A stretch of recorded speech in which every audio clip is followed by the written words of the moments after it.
This question is primarily for Professor Dawkins. I come from a family where there are 2 skeptics and 3 religious fruitcakes. You can guess which side I'm on.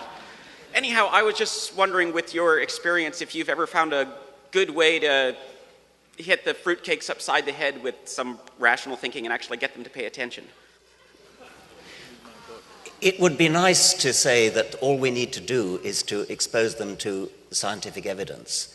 And that's certainly a very important part of it, is what Neil and I are both trying to do. Unfortunately, there's a certain amount of evidence that there's a certain kind of mind which is so dyed-in-the-wool, wedded to a scriptural version of the world that they more or less admit in advance that no matter what evidence comes, they will refuse to budge. I mean, a good example, my favorite example of this is the geologist Kurt Wise, who is a young Earth creationist, but who knows very well all the evidence for an old Earth from geology.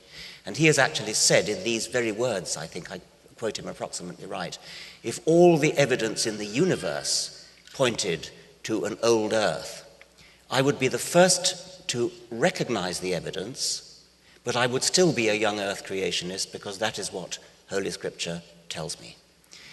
Somebody who's actually prepared to come out and say that, and at least he's honest, somebody who actually comes out and says that is pretty much advertising himself as beyond reason.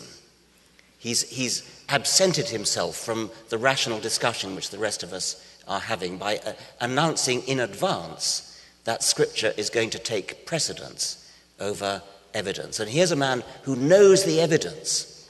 He has a PhD from Harvard in geology. He knows the evidence, and yet he's announced in advance. So there are certain people who are unreachable, but my hope is that the vast majority of people are eminently reachable and just simply haven't been exposed to the evidence which is plentiful and wonderful.